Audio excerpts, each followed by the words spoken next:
Psicólogos, ¿cuál ha sido el caso que más los ha perturbado? Actualmente, estoy trabajando en psiquiatría forense, alta seguridad. Hoy necesitábamos aislar y fijar a un paciente porque se negaba a comer. ¿Por qué? En su delirio se cree un oso hormiguero y quiere comer solo hormigas. Otro paciente pedófilo me explicó cómo funciona la herencia, si el hombre es activo, lo que, según él, significa que se está tirando a la chica por detrás, el 89% de sus genes se transmiten, si la chica es activa y lo monta. Es solo el 40%. Esto es relevante para él, porque sufre de meningitis, que cree que es hereditaria, pero no lo es. Después de eso me dijo que ya no le gusta el sexo y que ya no viola a los niños. Para demostrarlo, quiere que llevemos a un niño pequeño a vivir con él unos días. Ya veremos entonces, que no lo va a violar y se puede ir. Dato adicional, cada vez que habla de sexo, que es bastante frecuente, mueve las caderas debajo de la mesa con movimientos explícitos. Habla de ya no tener sexo. De acuerdo, soy psicóloga, pero no del tipo que atiende pacientes, y esta historia me la contó un amigo que trabaja en una sala de psiquiatría para niños con discapacidades conductuales severas, así que tómalo con el grano de sal que quieras. Una vez le pregunté si tenía algún niño bajo su cuidado, que él sabía que estaba totalmente jodido, más allá de la reparación, que nunca podría ser un ciudadano responsable, independiente y respetuoso de la ley. Al parecer tenía a su cuidado a un niño de 6 años. El niño era producto de una unión incestuosa de padre e hija. Durante los primeros 4 años de su vida, su padre abuelo lo prostituía con sus amigos, es decir, tomaba dinero de los hombres y les permitía a su hijo pequeño. Todo el tiempo siendo golpeado repetidamente. A los 4 años, fue testigo de cómo su abuelo padre asesinó a su madre hermana. El donante de esperma fue encarcelado y el niño quedó al cuidado de su abuela bisabuela, quien lo consideraba un engendro de Satanás y no quería tener nada que ver con él. Ella lo mantuvo encerrado en un baúl en el ático la mayor parte del tiempo. En algún momento, el niño llegó a la atención psiquiátrica y la abuela fue arrestada por negligencia criminal. Mi amigo dice que el niño es inapropiadamente sexual, no tiene control sobre sus emociones, y está seguro de que, a los 6 años, nunca será un miembro contribuyente de la sociedad. Todo lo que pueden hacer es retenerlo hasta que cumpla 18 años y luego dejarlo suelto hasta que inevitablemente o asesine a alguien y termine en la cárcel. Soy una psicóloga pensionada, este caso nunca lo olvidaré. Recuerdo a un paciente con trastorno de personalidad antisocial que manifestaba un interés morboso por la violencia y el sufrimiento de los demás. A medida que explorábamos su falta de empatía y su comportamiento destructivo, me sentía profundamente aturdida por la oscuridad en su interior. Aunque intentamos brindarle apoyo y tratamiento, el desenlace fue trágico cuando cometió un acto violento irreversible contra otra persona. Recuerdo un caso en el que llegó una madre con su niño de 6 años a consulta, tenía pesadillas recurrentes sobre una figura sombría que lo acechaba durante la noche.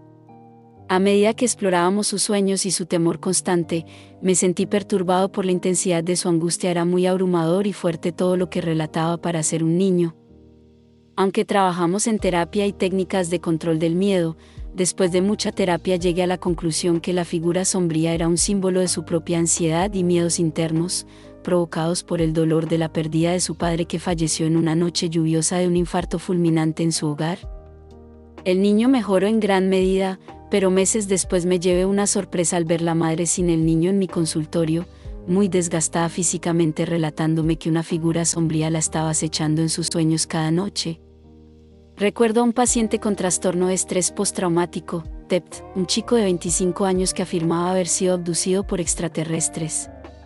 A medida que explorábamos sus recuerdos y sus experiencias traumáticas, me sentí perturbado por la forma en que sufría por los supuestos encuentros extraterrestres.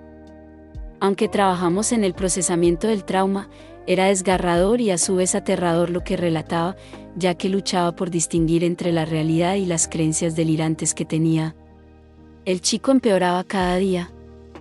Dejó de venir a consulta, no salía casi de casa, dejó su pareja y trabajo para encerrarse en su hogar. Su madre, con la que me comuniqué luego de varias faltas a terapia, me comentó que tenía un sinfín de libros y documentos sobre abducciones extraterrestres, dibujos y escritos en un idioma raro que según él entendía. Duró varios meses de esta forma. Lo último de lo que me enteré fue que su familia decidió internarlo en un psiquiátrico. Tuve un caso en el que una paciente llegó a mi consulta con una historia de abuso sistemático por parte de su padre desde una edad temprana. Escuchar cómo describía las atrocidades que había sufrido me llenó de indignación y tristeza. Durante nuestras sesiones de terapia, pude ver la devastación emocional que esto había causado en ella. El nudo en mi estómago se apretaba cada vez más a medida que profundizábamos en los detalles de su sufrimiento. Aunque trabajamos arduamente para ayudarla a sanar y encontrar un camino hacia la recuperación, el final fue desgarrador. Ella luchó durante años con problemas de confianza, trastornos de la alimentación y relaciones autodestructivas. A pesar de todos nuestros esfuerzos, el peso de su pasado traumático resultó demasiado difícil de superar. Soy terapeuta de arte y trabajo principalmente con veteranos. La angustia de este hombre siempre me perseguirá.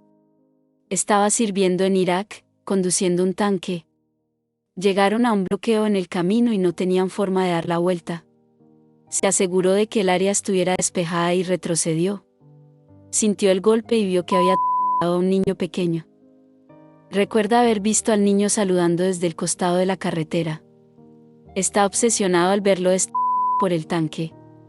Tenía órdenes directas de no salir del tanque y tuvo que dejar al niño allí. Llamaron a un médico, pero la medicina no pudo hacer nada. Tuvo que ver a la madre sostener lo que quedaba de su hijo. Estaba bastante afectado por el evento, pero está mejorando mucho. Edito, me siento cómodo infringiendo esta confidencialidad, ya que he tenido su permiso para publicar su caso antes. Nota, no soy psicóloga, pero hago trabajo de primeros auxilios y tengo una especialización en respuesta psicológica. Creo que la que más me impresionó fue una mujer cuyo esposo había estado amenazando con suicidarse durante años, como una forma de conseguir lo que quería, y luego terminó suicidándose frente a ella y sus hijos, en una especie de demencia repentina. Estaba realmente conmocionada. Pero estuve hablando con ella mucho más tarde de lo sucedido cuando ella acababa de lesionarse y ahora estaba bebiendo y poniéndose hielo. No era demasiado grave. Y ella tenía una mentalidad realmente maravillosa de, a la mierda, lo peor ya me pasó, así que también podría ser feliz, que realmente se quedó conmigo de algunas maneras agradables. Y teniendo en cuenta que recientemente había pasado por algunas cosas increíblemente difíciles, fue bueno para la perspectiva.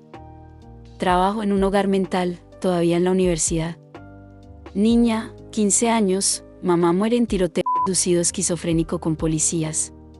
16 años, luego en la cabeza, viva pero con algo de cerebro removido. Hoy no se nota por su apariencia, aunque ella camina cojeando y tiene un ojo vago. De los 20 a los 40 deambuló por el país como una vagabunda. No quiero saber cómo ganó dinero o cómo evitó morir de hambre. A menos que haya disminuido gravemente su funcionamiento, esta es alguien que no es capaz de vivir por sí misma.